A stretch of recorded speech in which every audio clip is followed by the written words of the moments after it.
બીવા કિસરો દિન વિજય તો અત્યારે કાઢી ને કાઢી આમ તો થોડીક રહી ગયો આગળ કાઢ નાખું કાઈ નહીં અમે તમે દિન વિજય કિસરો મઠી લઈને લાવી ગયા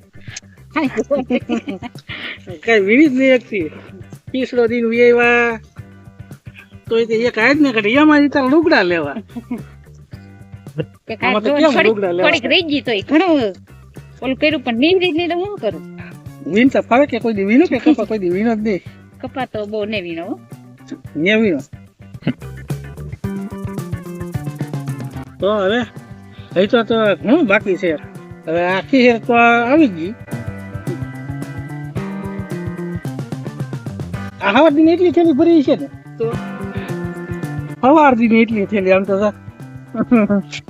હાલ હવે બપોરનો સમય થયો એ પેલા આપણે ચેલી ભલ લેવી હાલો કે વિંડે કા આયર કે કાઢી નાખી પછી બપોરનું રાંધ્યું તો બાકી છે રાંધ્યું ને અમે કઈ ખાઈ નહીં કપા વીણો નથી અમે કે આવી આવ્યા કિસરો દિન બી આવ્યો એમ ને જલ્દી તો હું આપ્યું કાઈ નહીં આપણે અહીંયા વાલોર હતી ને વાલોર તરતા ગયા તે ઉતર દીધી ને 200 રૂપિયા હાથમાં આવ્યા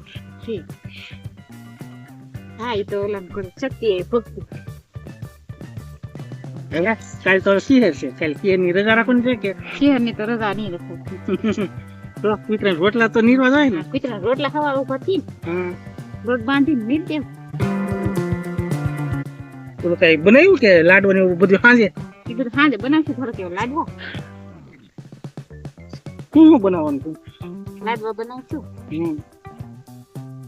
તેલ હાકરી થોડાક બનાવશું તેલ પાક થોડુંક માંડવી પાક બનાવ તેલ કા લડ્ડુ માંડવી પાક તને બનાવતા આવડે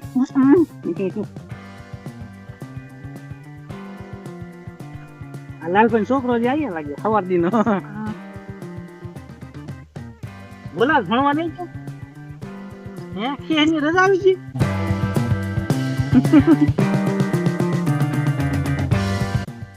નિશાળા ગયો તું બોલા આમ તો જો ગોટા કેવા મસ્ત ના હે તું હજી એક હાયર ને પોગાડી સવાર દી ની રીતે થેલી ને ભરી આમ તો કેવું વીણવાની કેવી મજા આવે એવા છે હા બધાએ આ મમ્મી જા ને બધાએ વાવેતર કરી દીધા છે હવે હાંસિયું કાઢવામાં છેલ્લામાં છેલ્લા આપણે થઈ હા છેલ્લા નંબરે હાંસિયું કાઢવામાં આપણે થઈ કાઢ નાખી તો કે વિને રહે એટલે આ બે દીમાં વિને જાય પછી એક કાઠી કાઢ નાખી હા પછી પમજી તો પાછું જવું તો હે ને એની તૈયારી કઈ નહીં કરી હોય એની તૈયારી શું કરવાની નવા લુગડા થી પહેર્યું નાઈ ધોઈને તૈયાર થઈ હા એક દી ખોટી પોથા છે હજી પછી વિનાય જાય ને તો વાવેતર નવું થતું થાય આમ બધે ઘણા વાવેતર થઈ ગયા ડુંગળી વવાણી ડુંગળી ના વાવેતર બહુ છે જ્યાં તો ને કે ડુંગળી વાવી છે વાવેતર વધારે છે બાજરી મોટી મોટી થઈ ગઈ અને જાહેર બહુ આયકલા છે પણ કપામાં જે ખવા નથી બાકી બધે મોલમાં હવા છે ઘઉં અમુક ને નીંગળવા આવી ગયા છે પછી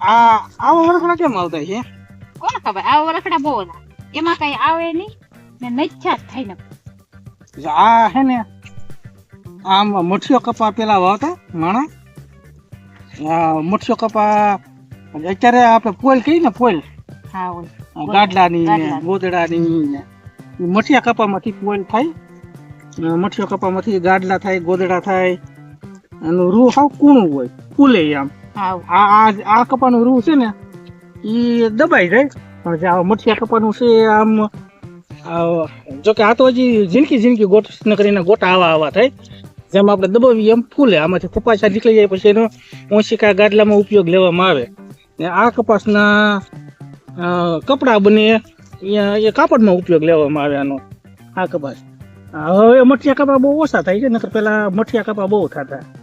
હવે તો કોઈ પાસે એવું બી નહીં હોય મઠિયા કપા કા મઠિયા કપાનું કોઈ પાસે બી નહીં હોય. પેલા ત્યાં 1 ગ્રામ ન મળતું. પેલા વાવતા પેલા મઠિયા કપા બહુ આવતા. હવે કોઈ નહીં. ને આ તો એક સામાન્ય છે કિશોરો કે આવી ગયો છે. એ બિયારણ છે તો બિયારણ જો મિક્સ ને કે આવી ગયો છે. આ કપા પણ વરસાદ થઈ ગયો ને બહુ સારો થતા આપણે. કપા થાય. વરસાદ આવ્યો ને એમાં બધે છાલ ખરી ગયો. હવે કઈક કપામાં તો બહુ સક્ષમ નહીં ગયા. બહુ આપણે શું એ બાજુ કોઈ કપા ઉતાર્યા નથી. હોલ ગુજરાતમાં કપામાં ક્યાંય ઉતાર્યા નથી. કપામાં કોઈને કઈ વેર્યું નથી એમ જ છે ને. કપામાં કોઈ કઈ નહીં વેળ્યું.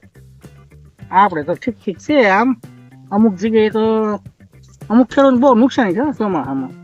આ ઓલો વરસાદ વાહેલો છે ને એ બહુ નુકસાન. એ બહુ નીરો. અત્યારે ખેડૂત આમ પાયમાલ છે, કારણ કે જે ચોમાસું પાક છે એમાં નિષ્ફળ છે. હવે રવિ પાક એ શિયાળુ ઘઉં બાજરી એમાં કઈક વળે તો વાંધો નહીં, નકર તો ખેડૂતો નિષ્ફળ જ છે હાવ. ખેડૂત આપણે એવું જ છે. રાત આહુડે રોઈ એવું છે. રાતા આખોડા એટલે શું કહેવાય ખબર છે? રાત આહુડે રોવાનું એમ. બધું પાથરીએ પછી કઈ પાકે નહીં, પછી દૂધ ઓલા ને ઘોડે પછી એની ઘોડે બિયારણ બધું લઈ આવીએ ને બધું ખર્ચો એમાં કરીએ ને કઈ પાકે નહીં. હાથમાં બરી બરીને રોવે. ઘણા વિડીયોમાં જોયું છે કે ખેડૂતો રાતા પાણીએ રોવે છે. રાતા પાણીએ રોવે એટલે કે લોહીના આંસુએ રોવે, એને રાતું પાણી કહેવાય. કારણ કે ખેડૂત જેટલી નુકસાની છે ને કોઈ સહન ન કરી શકે.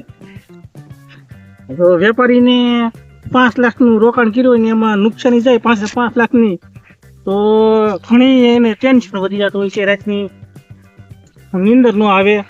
પણ આજે અમે ખેડૂતો આમાં દિવાળી પહેલા આમાં લાખ રૂપિયાનું અમે આમાં રોકાણ કર્યું છે, ને વરસાદ આવ્યો એટલે એ લાખ રૂપિયા પાણીમાં જ જાય એમ જ ગણવાનું. કારણ કે પાછળથી જે આવા ડાબકા છે એમાં કાંઈ ખર્ચા ને મહેનત ના ખાલી થાય.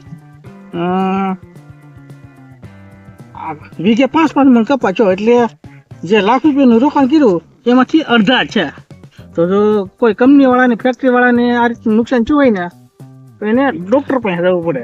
પણ ખેડૂતને ખરેખર તો હિંમતવાન કહેવાય, કારણ કે આટલી નુકસાની સહન કરે છતાં પણ આગલા વર્ષ માટે તૈયાર રહે. આવતા વર્ષે શું વાવવું એમ પૈસા ન હોય તો કોઈ પૈકી ઉછી ના ગોતે, બાકી હિંમત નથી હારતો. એટલે સૌથી હિંમતવાન જો કોઈ હોય તો એ ખેડૂત છે.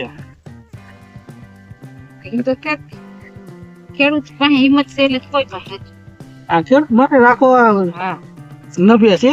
કારણ કે જો કપા આપણે ખેડૂત ખેતરમાં વાવીએ પછી એ કપા આપણે વીણી અને મિલમાં વેચવા જઈએ. એ જ કપાના કારણે મિલ હાલે. કપાસા એમાંથી નીકળે, પછી કપાસાનું તેલ થાય, પછી એમાંથી કાપડ બને. જેમ કે પછી મગફળી આપણે વાવીએ તો એમાંથી તેલ નીકળે. મિલ માલિકો કાપડ ને બધું એવું આ કપાસમાંથી ઉદ્યોગ હાલે છે. અને ઘણું ખરું આ મુખ્ય આનું છે સ્ત્રોત આમ કહેવા જઈએ તો ખેતી જો છે તો જ બધા મિલ માલિકોને બધે ધંધે લાગે. જો કપાના કારણે મિલો હાલે, કાપડના ઉદ્યોગ હાલે, એના કારણે વેપારી કાપડ વેચે. બધા જો ખેતીમાંથી જ બધું નિર્ભર છે. જો ક્યારેક ખેતી જો હાવ આમાં ખેતીમાં આમનામ રહે તો બધા ધંધા ખેતીમાંથી નભે છે. જો ખેતી હાવ ઓલી પીએ ને તો એકે ધંધો સત થઈ જાય. હાલો બહુ વાતું હવે ન કરવી. મને રાખી નકર હાયર પૂરી નહીં થાય. બપોર થઈ જા થેલી ભરાતી ને એક ઠપકો દે પાછા. પણ હું ખીસરોદી નહીં હોતા તો એક હાયર નથી કાઢી. તો મને જલ્દી બી આવ્યા ને બીજા 2 અધૂરા બટકા કાઢ્યા. પણ મને ખબર છે કે હાયર કાઢશે નહીં એટલે મેં કીધું ભાગવા દે ખીસડો કહે એટલે ત્યાં ખાવાય ખોટી નો છે. મોટા ફૂઈને નાના ફૂઈને 2 ફૂઈને દેવાય છે ને. હા 2 ફૂઈને દીધા. 2 ફૂયો ઘરે હતા. કા પાણી પી લી ચા પાણી પીને ગયા ખીચડો લઈને પછી ભાગ્યા. હા અહીંયા આવી સીધા કપડા બદલાવીને કામ સડી જાય. આવ્યો હતા તો તે 1000 કાઢી. હાલો મળશું દર્શક મિત્રો નવા વિડીયોમાં. ત્યાં સુધી જય માતાજી, રામ રામ, આવજો.